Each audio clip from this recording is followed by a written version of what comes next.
Ibrahim Traoré, jeune leader de 36 ans du Burkina Faso, est aujourd'hui le plus jeune président du monde. Mais ce n'est pas seulement son âge qui le rend remarquable, c'est surtout ses décisions audacieuses et puissantes qui l'ont transformé en une figure inspirante et influente, non seulement dans son pays, mais dans toute l'Afrique. Avant de plonger dans cette incroyable histoire de courage et de transformation, pensez à vous abonner à la chaîne et à liker la vidéo.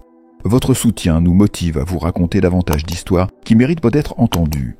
Des experts estiment que si Ibrahim Traoré continue sur cette voie, il pourrait bientôt devenir l'un des leaders les plus populaires et influents, non seulement en Afrique, mais aussi au Moyen-Orient et dans le monde musulman. Ses actions dérangent les puissances occidentales, car il œuvre rapidement pour libérer son pays de l'influence étrangère et pour bâtir une véritable autonomie. Le Burkina Faso, petit pays d'Afrique de l'Ouest, a obtenu son indépendance de la France en 1960. Mais cette indépendance est restée largement symbolique. La France a continué à contrôler indirectement la gouvernance, l'économie, le commerce et surtout les ressources naturelles du pays, notamment l'or. Le Burkina Faso possède l'un des plus grands gisements d'or au monde, mais les populations locales n'en bénéficient guère. L'extraction et le traitement de l'or étaient entre les mains de sociétés françaises qui exportaient le précieux métal brut. Il n'existait même pas de raffinerie nationale, car la France avait délibérément empêché le développement d'infrastructures industrielles sur place.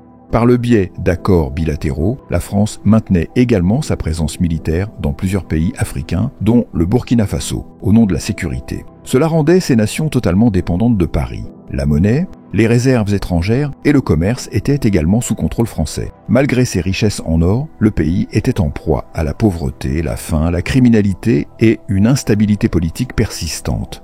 L'or représentait 80% des exportations du pays, mais le peuple vivait dans la misère, incapable de profiter de ses propres ressources.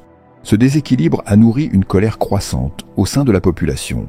Dès les années 2010, la situation politique s'est tendue. Des groupes armés ont émergé, plongeant le pays dans le chaos.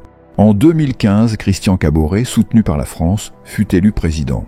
À cette époque, des troupes françaises étaient en présence sur le sol burkinabé. Mais sous son mandat, la pauvreté, la faim et l'insécurité se sont aggravées.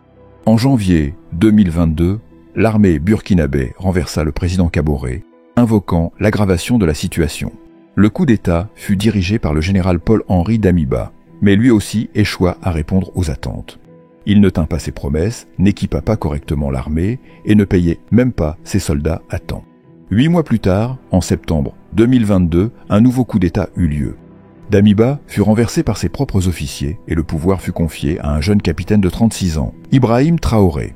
À peine arrivé au pouvoir, Traoré prit une décision majeure. En janvier 2023, il rompit l'accord de défense avec la France et ordonna aux troupes françaises de quitter le pays sous un mois. Un geste audacieux qui surprit le monde entier. À la surprise générale, la France obéit face à la fermeté du jeune leader. Ensuite, Traoré se rendit en Russie. Il y dénonça le système néocolonial occidental sans nommer explicitement la France. Il reçut le soutien du président russe Vladimir Poutine qui s'engagea à former et équiper l'armée burkinabé. Des experts russes furent envoyés au Burkina Faso pour moderniser les forces armées. Parallèlement, Traoré acheta des véhicules militaires à la Chine et des drones à la Turquie, afin de renforcer les capacités militaires du pays contre les groupes rebelles.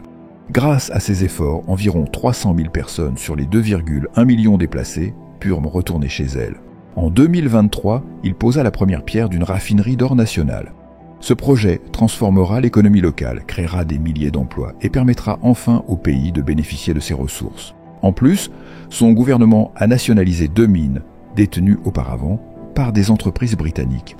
En août 2024, Traoré refusa un prêt de 32 millions de dollars du FMI, déclarant que l'Afrique avait tout pour réussir par elle-même. Il voulait éviter d'enfermer son pays dans la spirale de la dette imposée par les institutions occidentales. Pour développer l'agriculture, il fit venir de Chine des tracteurs, pompes à eau, engrais et autres outils agricoles qu'il distribua gratuitement aux paysans. En janvier 2025, la Russie fit don de 25 000 tonnes de blé au Burkina Faso pour lutter contre la crise alimentaire.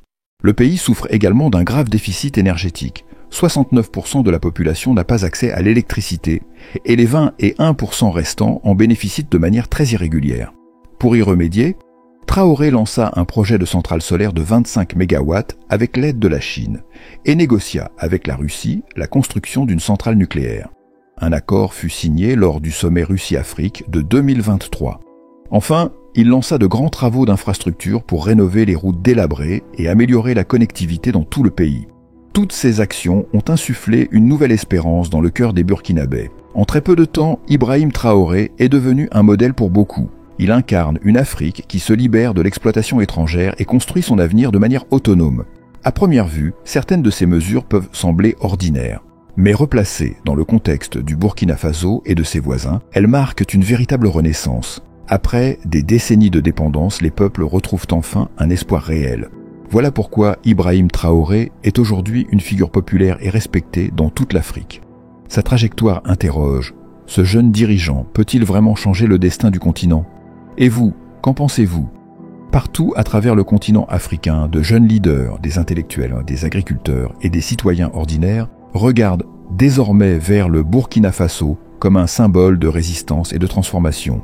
Le message de Traoré est clair. Il est temps pour les nations africaines de prendre leur destin en main, de sortir des modèles de dépendance et de valoriser leurs propres ressources, savoir-faire et culture. Ce type de leadership basé sur l'action concrète, le rejet de l'ingérence extérieure et la mise en avant de la souveraineté nationale résonne puissamment auprès de millions de personnes. Cela explique pourquoi, en si peu de temps, Ibrahim Traoré est devenu non seulement un chef d'État, mais aussi un symbole, un modèle de courage, de dignité et de rébellion contre l'ordre établi. Mais ce chemin n'est pas sans danger. S'attaquer aux intérêts puissants, qu'ils soient économiques, politiques ou géostratégiques, expose inévitablement à des représailles. Certains analystes affirment que les prochaines années seront décisives. Traoré devra faire face à des pressions, à des campagnes de dénigrement, voire à des tentatives de déstabilisation. Cependant, il semble conscient de ces risques. Et il mise sur l'unité nationale, la solidarité africaine et des alliances stratégiques nouvelles pour les affronter.